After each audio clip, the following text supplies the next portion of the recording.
We'll stay with that speech today by the opposition leader. A big speech, effectively apologising to Liberal voters and Liberal supporters for letting them down in the coalition's recent catastrophic loss, its worst ever. Over 2 elections, the coalition has lost 33 seats in the House of Representatives. We've lost 8 seats in the Senate. Our primary vote has fallen by more than 9% in the House. Our two-party preferred vote is down more than 6%. And we hold now just 2 of 43 inner metro seats and 7 of 45 outer metro seats. These numbers reflect a deep and growing disconnect. We respect the election outcome with humility. It was a speech she had to make, the first big speech from a new leader after a heavy loss, promising to listen, promising that the party will do better. Now, boilerplate, yes, in many respects, but certainly not boilerplate, was her life before politics. I was born in Nigeria to British parents. Between graduating from school and becoming, as I described myself, a farmer's wife, I worked my share of the tough jobs: cleaner, waitress, short order cook, rouseabout and outback pilot. I was not taken seriously in pilot training. I lived in a bedsit under the bridge in Queanbeyan, and my clothes were from Vinnie's because every dollar I made went towards flying lessons. I was told I couldn't get a crop dusting rating because the chemicals would damage my unborn children. I was yelled at, hit on and then ignored. I soon found myself working in the shearing sheds, picking up 800 fleeces a day, cooking for a team of 20 on wood stoves in high summer, with kerosene fridges and pit toilets. I learnt the value of a hard day's manual labour, often in the scorching heat of Western Queensland. 800 heavy fleeces in the heat in Queensland, I tell you, that's no mean feat. Later on in life, a mum of 3 by this stage, the farmer Sussan Ley changed course. Balancing the family budget was becoming too hard, so I made a decision that many mums have made before and since: get new skills and bring in extra income. So, as I raised my own family, I went to university for the first time, aged 30. I still remember the day I walked in to enrol in a Bachelor of Economics at La Trobe University in Wodonga. I kept thinking, can I really do this? Now, part of Ley's ongoing challenge is that for many Australians, they don't know who she is, let alone know anything about her quite extraordinary personal story. Her problem is that despite being in the Parliament for 24 years, she has had or has almost no political identity. Even inside the Liberal Party, most of her colleagues had no idea, even now, how to pronounce her name.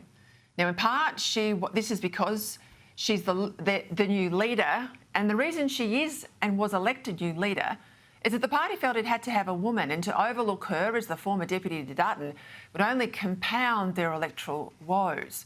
Partly she got the job because most expected she won't be there long enough to lead them back into government, acknowledging that the first leader after a big loss is likely cannon fodder.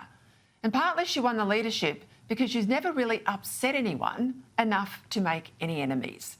Now, in politics, where conviction matters, that's not really a badge you want to wear with much enthusiasm.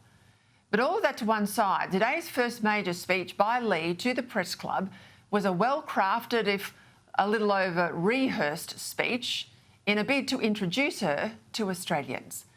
And Ley definitely deflected any really probing questions from the gallery, mostly by being brief, because it's much easier to talk yourself into trouble than out of it.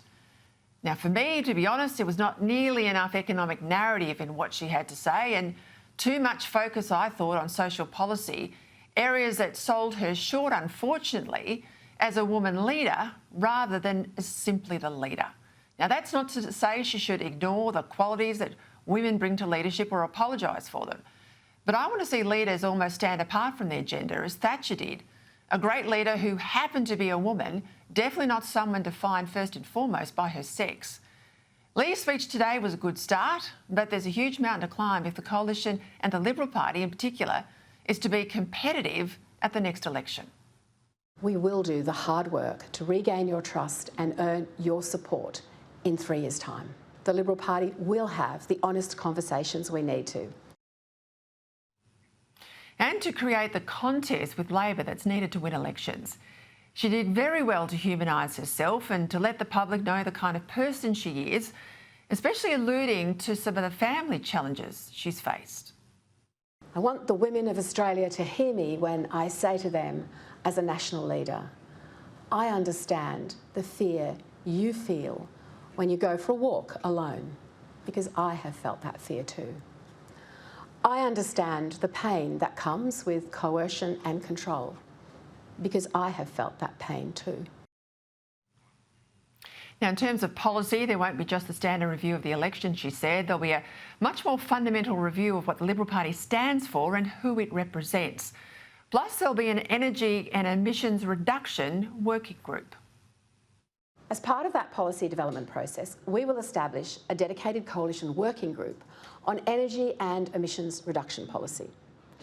This group will work directly to me and to David Littleproud. And over the course of this term, our task will be to develop a plan underpinned by two goals: having a stable energy grid which provides affordable and reliable power for Australian households and businesses, and reducing emissions so that we are playing our part in the global effort. But she didn't ask the obvious question, namely, are those two objectives, having affordable and reliable power and reducing emissions, actually compatible?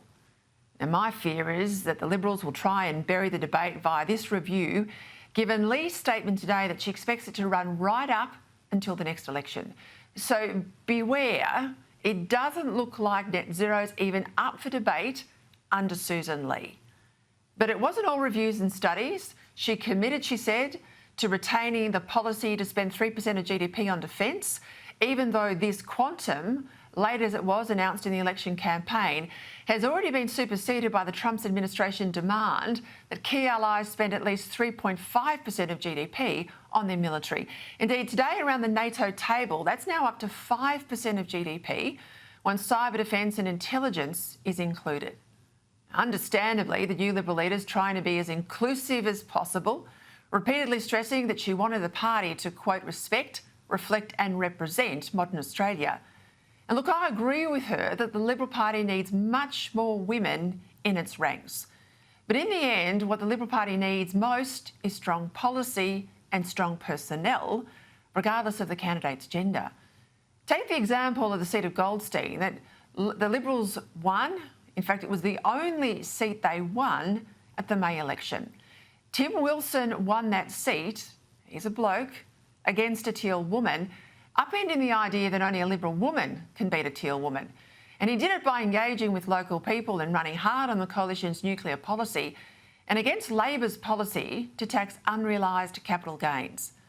On quotas for pre-selecting women, for instance, Lee said that if some state divisions have them, that's fine. If some don't, well, that's fine too. We must be a Liberal Party that is proudly for women and made up of women. Our party must pre-select more women in winnable seats so that we see more Liberal women in federal parliament. Now, I'm agnostic on specific methods to make it happen, but I am a zealot that it actually does happen. Current approaches have clearly not worked, so I'm open to any approach that will. The Liberal Party operates as a federated model, meaning that each state division determines its own pre-selection rules. If some state divisions choose to implement quotas, that's fine.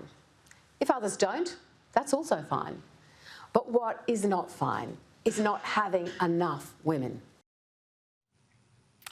I might add she was the Shadow Minister for Women and the party's deputy leader, and none of this changed under her watch. So let's hope there's movement here. I'm all in favour of targets with credible mechanisms to achieve them. So targets with teeth, transparency and accountability. But I tell you what, mandatory quotas where some seats are only open to women, well, I regard them as an affront to the merit principle that the Liberal Party's built on.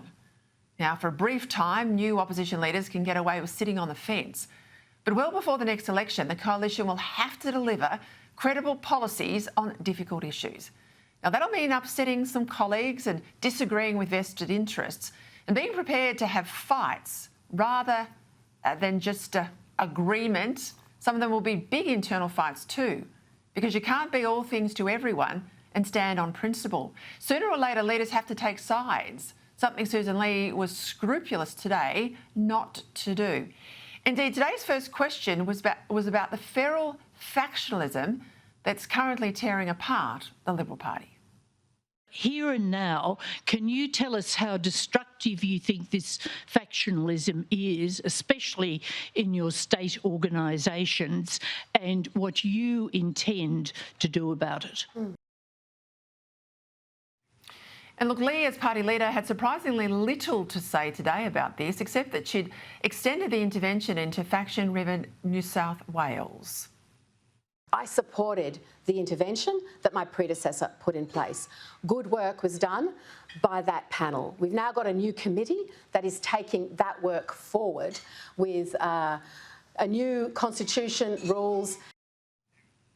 But the first committee that she's now replaced, well, they have drafted a new constitution, one designed to give the party back to its members. It stopped branches from arbitrarily excluding new members. It stopped conferences from arbitrarily vetoing new branches. And it's given all members the right to speak and vote at State Council. Now, essentially, this draft constitution allows all members a say on everything, which is the only way you can beat the factional string pulling. A lot of discouraged members would be more inclined to renew the Liberal Party membership if they'd heard the federal leader say clearly and unequivocally today that she backs internal party democracy, particularly given many think she's a wholly owned subsidiary of the left faction out of New South Wales. But on speaking out against factionalism, today Sussan Ley squibbed it. The best way for a Liberal leader to earn the job of leading the country is to successfully lead the Liberal Party. And that most emphatically does not mean waiting for some committee to tell you what to do.